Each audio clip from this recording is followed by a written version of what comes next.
let's get into our last segment, Nicole.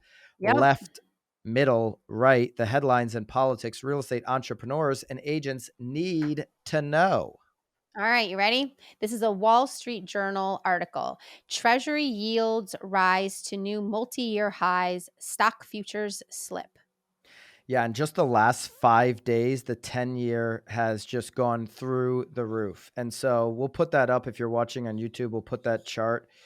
I mean, it is high. And this is what everybody says to track if you're looking at mortgage rates. Ivy Selman has said it for years. If you don't know or you're not tracking the 10-year when you come to my house to list it, I'm going to throw you out of my house. Track this thing. It's very important. And you see here as we go into today, Nicole, the next Fed meeting. So that's going to happen today. If you're, watching or listening to this pod right when it was released, then you may not know what's going on in the Fed meeting. It's later today. If you're watching it after the fact, you already know what the outcome was. But this 10-year Treasury, which predicts the mortgage rate, is obviously reacting to what they expect this Fed meeting to do, which is to jack up the overall rate once again and make things even, more difficult on the economy. They want to shrink the economy even more. And so got to pay attention to that. That to me means the end of this year is going to be really, really difficult to find new people that can afford to buy a home. Affordability is becoming the huge issue as it relates to people who want to buy real estate. When the interest rate is now up over 6 and continuing to stay over 6, that's concerning to me. If the 10-year continues to go up and we get to 7, I start to get really concerned. Okay. I've said before, if we get over 6, I didn't think we would get over 6 this year. Here we are. I said 6 is concerning. I think they said what, 9? 9 was the number this year, or 8, and we sort of debunked it. Yeah. Well, that was. And listen, the pressure and the chart on the 10-year looks like we could be heading to 7 or above. That to me is really concerning. That's such a huge swing in 1 year from low 2s to over 7.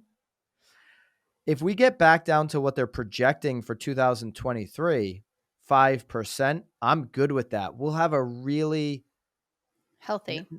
It'll be healthier than what we might deal with here in Q4 of this year. We get up over 7%, fourth quarter. The winter is going to be cold, so bundle up, agents.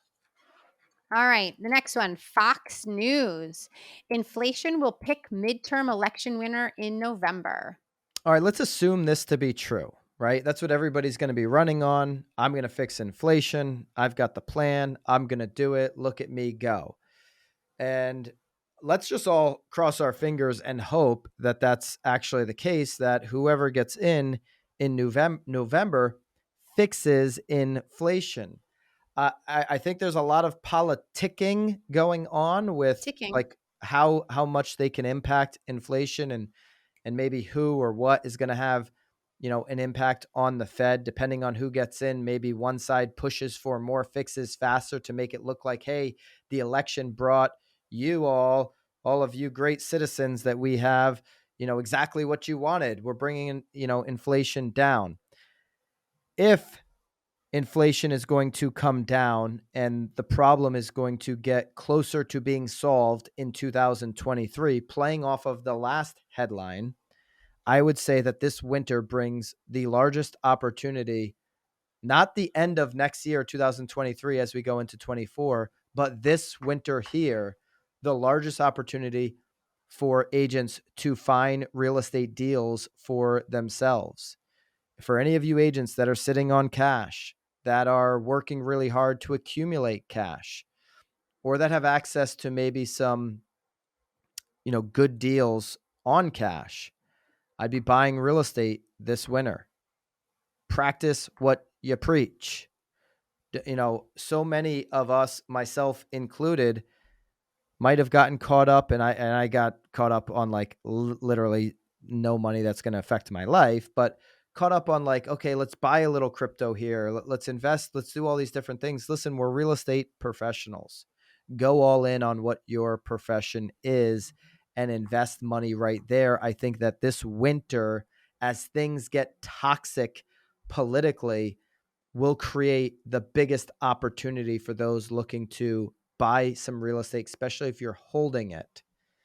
And so jump into the pool, because I do believe once we get past this winter, once we get past the hysteria of this election, that things will gradually start to improve on the inflation front next year, which means eventually this thing will even out and you won't have some of these opportunities forever. We know that to be true. Nicole, what your take on that?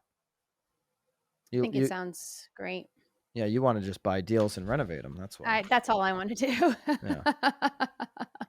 All right, in the comments, if you're with Nicole, you just want to do some renovations and let's just do some deals. Yeah. pick out some paint colors. Well, yeah. I mean, paint. Paint is I like tile. Tile's my love song. Yeah, some tiles, some flooring, It's your some love lights. language, tile. Tile's my love language for sure. Yeah, I Send could spend Nicole the whole day in the tile department.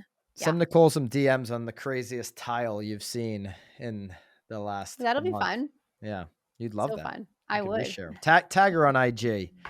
Nicole White, Realtor. Hey guys, appreciate you checking out this episode of The Real Word. If you want the full episode, go over to the Broke Agent YouTube. That's where we're hosting the full podcast. If you want to continue to see the segments broken out and the short clips, stay right here on The Real Word YouTube.